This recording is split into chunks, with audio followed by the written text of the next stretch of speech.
On the evening of September 12, 1952, the hills of Braxton County, West Virginia, lay cloaked beneath a restless sky. The town of Flatwoods, a small rural community, was settling into nightfall. Families gathered around radios, children finished their chores. The world, still trembling in the shadow of World War II and in the grip of the Cold War, seemed quieter than usual, but uneasy. Just past 7 p.m., the stillness was broken. A fiery object tore across the heavens, a glowing streak witnessed by hundreds across the eastern seaboard. From Pennsylvania to the hills of West Virginia, eyes turned upward as the strange light cut across the sky. Some swore it was a meteor, others whispered that it was something else, an aircraft perhaps, or a visitor not of this earth. But in Flatwoods, that glowing trail seemed to fall down into the wooded hills at the edge of town.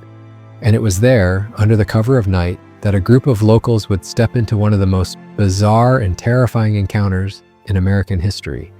They would never forget the sight, they would never forget the smell, and they would never forget the creature that came to be known as the Flatwoods Monster.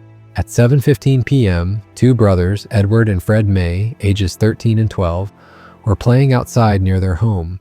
Alongside their friend, Tommy Heyer, they noticed the fiery light cutting across the horizon. The object appeared to descend into the wooded hills not far away near a farm owned by a man named Bailey Fisher. Like any children of that era, restless, curious, and brave, they ran to tell their mother, Kathleen May, what they had seen. Kathleen, a strong-willed woman, was not one to dismiss her boys' stories easily. She listened, and when the boys insisted something had landed nearby, she agreed to investigate. The group quickly grew. Kathleen, the May brothers, and Tommy were joined by Neil Nunley, 14, and Ronnie Shaver, 10, two other local boys who had seen the object. A National Guardsman, Eugene Gene Lemon, just 17 years old, offered to come along with a flashlight. 7 in total, 7 souls who would walk into darkness that night and emerge with a story that would follow them for the rest of their lives. The group set off toward the hillside, climbing a narrow path in the cool evening air. The deeper they went, the quieter the world became. The familiar hum of the town faded, replaced by the crunch of dirt beneath their feet, the rustle of trees, and the nervous whispers of children. Lemon, the guardsman, led the way with his flashlight. His beam cut through the blackness, illuminating twisted branches and patches of tall grass. Every step brought them closer to the place where the object had fallen, or so they believed. But as they climbed, they began to notice something unusual. The air carried a strange metallic odor, sharp and suffocating. Some described it later as sulfurous, like rotten eggs mixed with burnt metal. It stung the nose and made their stomachs turn. Still, curiosity pushed them forward. As they crested the hilltop, their eyes caught a faint, pulsing glow ahead. Something red, something alive. The smell grew stronger. The children hesitated, but Kathleen urged them forward. Lemon's flashlight flicked back and forth, searching for the source. Then came the sound, a low hiss, a noise like steam escaping from a great machine. It slithered across the night air, setting every hair on end. And that was when they saw it. The flashlight beam swept across the clearing, and there, looming in the shadows, stood a figure that defied belief. At first, it seemed impossibly tall. Witnesses later estimated it at 10 to 12 feet in height, towering above the brush. Its head was shaped like a spade, wide at the top, narrowing to a point at the bottom, framed by what looked like a dark hood or cowl. Its eyes, or what appeared to be eyes, were large and round, glowing with an intense reddish-orange light that cut through the dark like burning coals. Its body, they said, looked metallic, almost like armor, dark, mechanical, and unearthly. Some thought it wore a suit, others believed it was a machine itself. Long, spindly arms dangled at its sides, ending in sharp, claw-like fingers. And then it moved. Not like a man, not like any animal. It didn't step. It glided. Smooth, silent, drifting forward through the clearing as though carried by invisible force. The hissing grew louder. The stench of sulfur burned their throats. Panic swept the group. Seized by terror, Lemon dropped his flashlight. It clattered to the ground, the beam spinning wildly across the trees. The children screamed. Kathleen grabbed her boys, shouting for them to run. They bolted down the hillside, stumbling and choking in the thick mist that clung to the ground. Behind them, the figure loomed, watching, glowing, hissing, before fading once again into shadow. The group didn't stop running until they reached the safety of the May household. Breathless, pale, and shaking, they tumbled inside, slamming the door shut behind them. Each one tried to speak at once. Lemon swore he had never seen anything like it. Kathleen described its size, its hooded head, its glowing eyes. The children cried and clung to her, insisting it had followed them. Neighbors, drawn by the commotion, soon gathered. The story spread like wildfire across Flatwoods. "A monster," the children cried. "An alien," whispered others. Something landed on the hill. By the end of the night, dozens of townsfolk would know the tale. Some would claim to have smelled the strange odor themselves when they approached the hill later. Others insisted they had seen lights in the sky, confirming what the group had witnessed. But none would forget the look of terror on the faces of those 7 who had been there first. The legend had begun.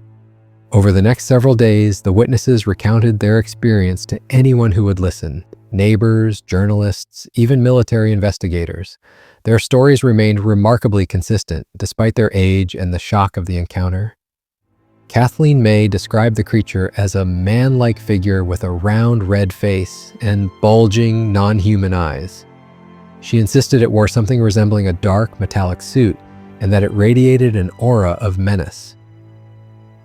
Eugene Lemon, the guardsman, confirmed the size and strange movement of the figure. He spoke of the sulfur smell and the glowing eyes, swearing that the creature floated rather than walked. The children, though frightened, repeated the same details: the spade-shaped hood, the height, the glowing eyes, the claws. Their accounts were unwavering. Journalists who interviewed them noted their sincerity.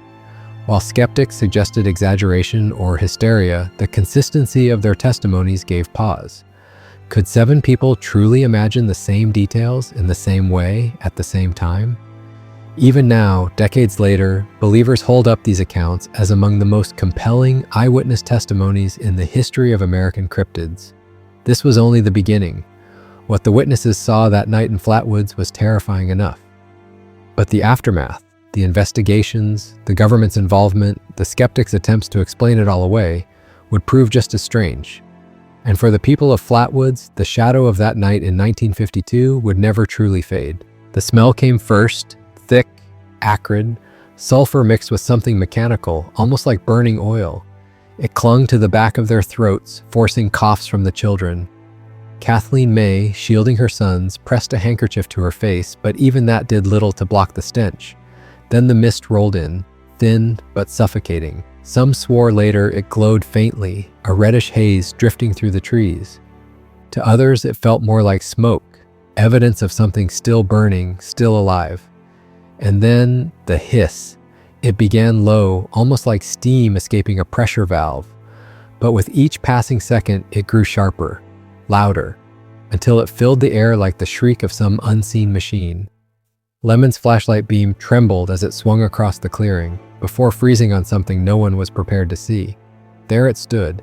The figure was massive, towering above them at nearly 12 feet tall.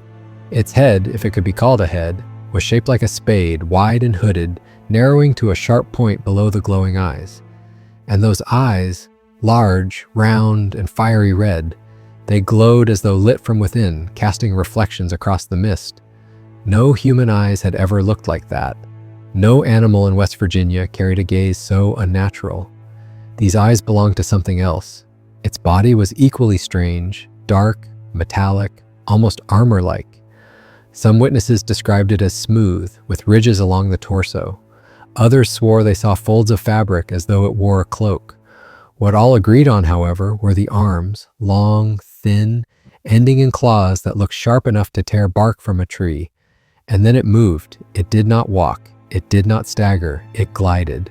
The creature drifted across the clearing, silent and steady, as though the earth itself carried it forward. The children froze. Kathleen clutched her sons tighter. Lemon gasped, dropping the flashlight, its beam whipping across the trees before landing once more on the monster. The hissing grew into a high-pitched whine, and in that instant, something primal surged through the group. Fear.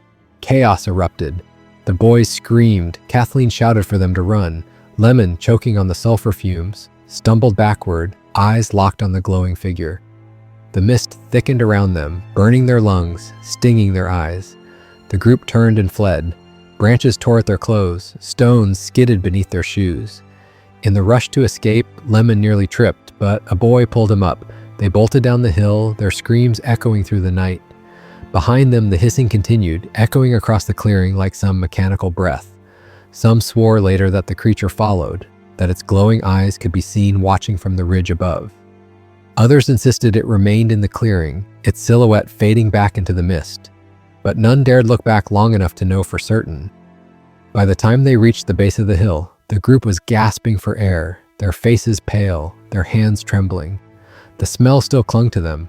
Their hearts pounded in terror, and they knew they had seen something beyond comprehension. Back at the May household, the witnesses tried to make sense of what they had seen. Kathleen, her voice shaking but firm, described the figure in detail. She spoke of its size, its hood-like head, its glowing eyes. She mentioned the claws, the gliding movement, and the smell that made her gag. The children added their own pieces, echoing one another's descriptions. Lemon sat in silence for some time, staring into the floor before finally muttering, "I've never seen anything like it, and I don't think I ever want to again." Word spread quickly. In a town as small as Flatwoods, whispers traveled faster than wildfire. Neighbors gathered on porches. Some grabbed lanterns and flashlights, curious to see the hill for themselves. When a few brave souls climbed toward the clearing later that night, they found the smell still lingering, metallic, nauseating.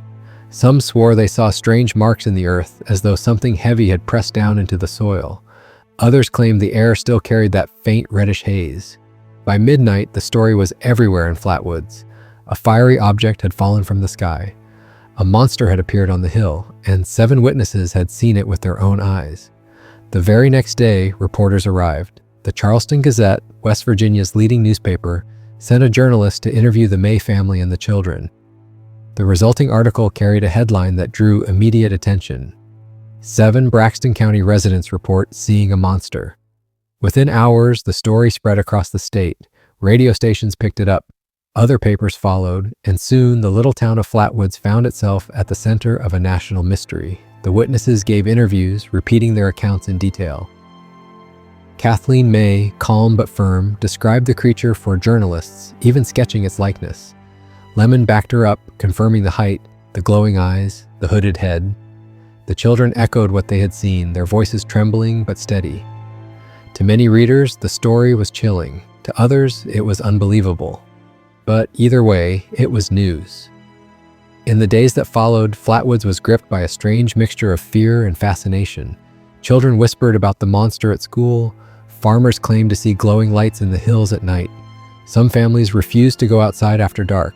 Others went looking for signs, footprints, scorch marks, anything that might explain the encounter. But the fear wasn't just local. Across the country, Americans were already on edge. It was the early 1950s, the height of the Cold War. The Soviet Union had tested its first atomic bomb. The threat of nuclear war hung heavy in the air, and now newspapers spoke of strange objects falling from the sky, of monsters walking the hills of Appalachia. For many, the question was simple: had something come here from another world? Or was it all a mistake? This was only the beginning. The story of the Flatwoods Monster was no longer just local gossip. It was becoming a phenomenon, one that would attract government attention, inspire skeptics, and ignite believers. But for those who were there on that September night, the truth remained chillingly clear. They had seen something real, and nothing could convince them otherwise. By the 3rd day after the sighting, Flatwoods was no longer just a sleepy Appalachian town with a local legend. It was a point of interest on the radar of the United States government. In the early 1950s, America was obsessed and deeply unsettled by strange phenomena in the skies. Across the country, newspapers carried reports of flying saucers. Some claimed they were Soviet aircraft, experimental weapons, or even interplanetary visitors. The U.S. Air Force had already launched Project Blue Book, a formal investigation into the growing number of UFO reports. When word of the Flatwoods incident reached military ears, it fit neatly into a larger puzzle. Investigators traveled to Braxton County. They interviewed witnesses. They examined the hilltop. They looked for traces, burned grass, scorched trees, metallic debris. What they found officially was inconclusive. The witnesses were sincere, the accounts consistent, but there was no physical evidence, no wreckage, no body, only the smell, reported by many, only the terror, etched in memory. Still, the Air Force took notes. The file on the Flatwoods case grew, tucked into the vaults of Project Blue Book, alongside hundreds of other unexplained encounters. To the locals, it was proof the government believed something had happened. To skeptics, it was simply another example of mass hysteria. But to believers, the fact that the Air Force came at all spoke volumes. Not everyone accepted the Flatwoods Monster as real. Almost immediately, skeptics offered a simpler explanation. The fiery streak in the sky, they said it was a meteor, breaking apart as it entered the atmosphere. That much was undeniable. Dozens of people across several states had seen it. And the creature? According to some scientists and journalists, the answer lay in something far more ordinary: a barn owl. Perched high in a tree, wings raised, eyes glowing red in the reflection of Lemon's flashlight. Could it have looked monstrous in the haze of fear and mist? The spade-shaped head, skeptics argued, was nothing more than the owl's silhouette. The claws? Simply talons catching the light. The floating motion? An illusion caused by fear and confusion. The sulfur smell? Perhaps exhaust from a passing vehicle. Or simply the product of suggestion, a trick of the mind under stress. The case, they said, was closed. An owl, nothing more. But for the witnesses, especially Kathleen May and Jean Lemon, the owl theory was an insult. "I know what I saw," Kathleen insisted to reporters. "That was no owl. That was no animal of this earth." And Lemon, shaken for weeks after the encounter, refused to speak publicly for years. When he did, he was adamant. The creature was real, and it was not an owl. For believers, the skeptics' explanations simply didn't hold. An owl, they argued, could not explain the overwhelming odor, the glowing mist, or the mechanical hissing sound. It could not explain the sheer size of the figure, 10 to 12 feet tall, as all 7 witnesses attested, and it could not explain the metallic body, seen clearly in the flashlight beam. Furthermore, the meteor was not just seen in Flatwoods, it was tracked across multiple states, with many believing something had indeed fallen to Earth. If it was a craft, believers argued, then the creature was no mere animal. It was a pilot. Or worse, something sent ahead to scout. In the context of the 1950s, this argument carried weight. The world had entered the space age, but also the age of nuclear fear. If the skies could rain down fire from enemy nations, why not from other worlds? To many, the Flatwoods Monster was not just a curiosity, it was a warning. The timing of the Flatwoods sighting was no accident. In the years leading up to 1952, the United States had been gripped by an unprecedented wave of UFO reports. Flying saucers were a common headline. Pilots reported strange discs trailing their aircraft. Farmers spoke of glowing orbs above their fields. That summer alone, hundreds of sightings flooded into the Air Force. In Washington, D.C., radar operators claimed to track unknown objects over the nation's capital. Fighter jets were scrambled, but nothing was ever caught. The Flatwoods case fit perfectly into this fever. A strange light in the sky, a terrifying figure on the ground, a mystery with no clear answer. For skeptics, it was a symptom of mass hysteria, an anxious nation seeing threats everywhere. For believers, it was proof. The world was being visited, watched, perhaps even studied.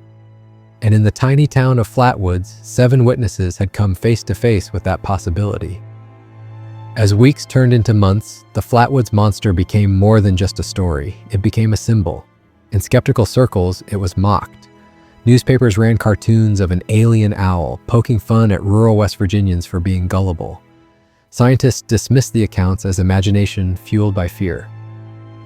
But in other circles, among UFO enthusiasts, folklorists, and the growing movement of believers, the Flatwoods case was a cornerstone.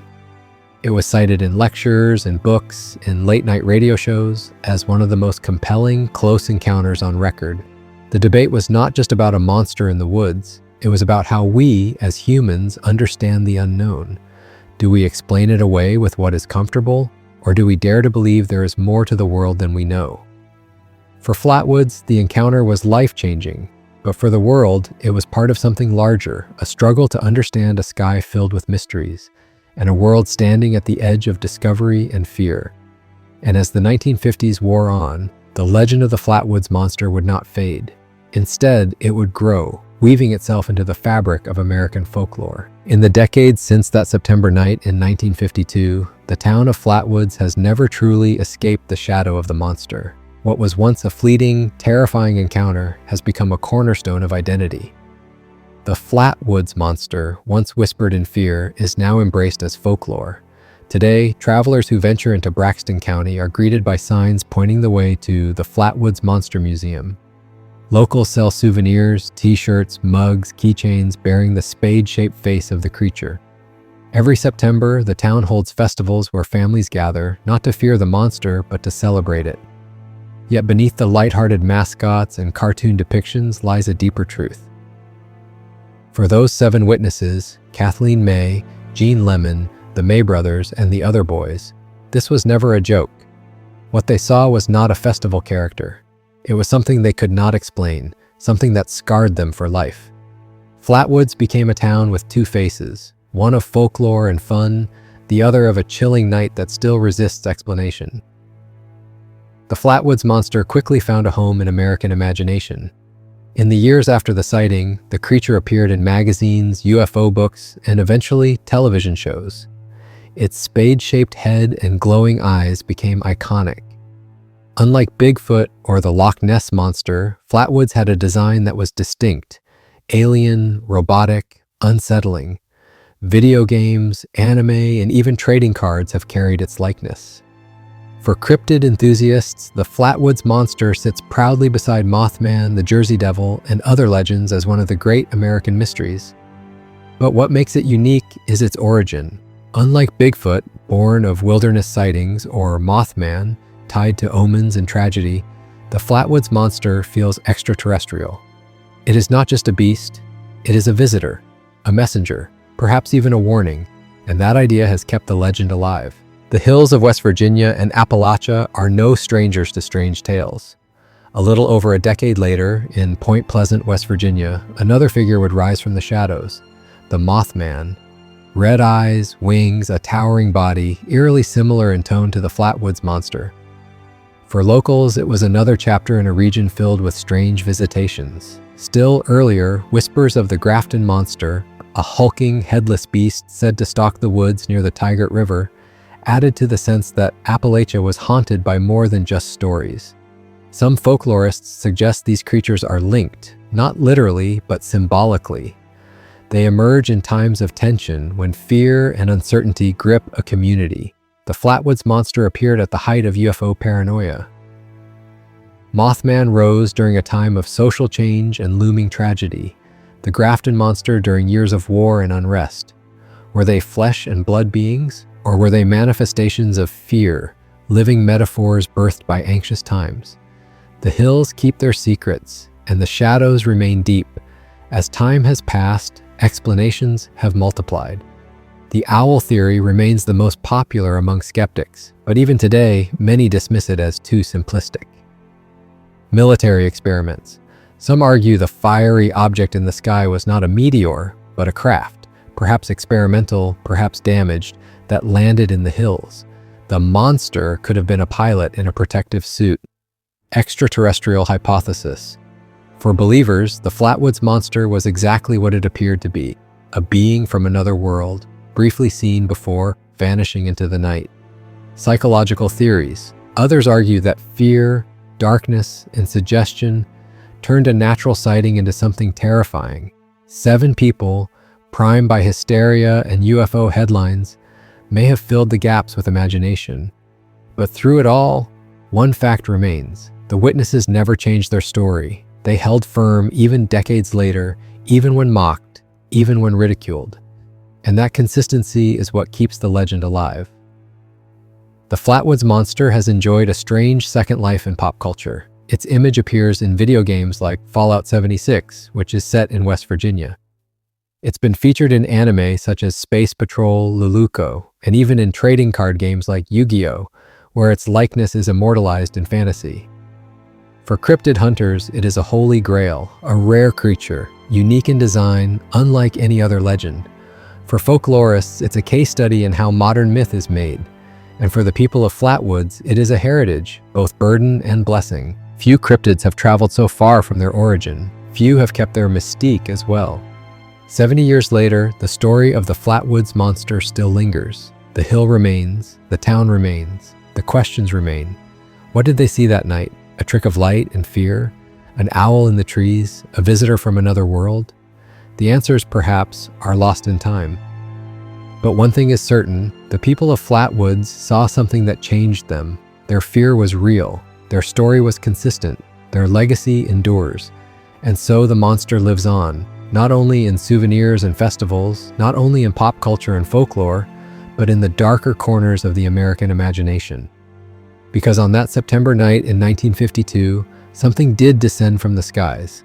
Something did move in the mist. Something did leave its mark on Flatwoods. And maybe, just maybe, it's still out there. The Flatwoods Monster. Real? Imagined? Or something in between, waiting for the night to fall once more?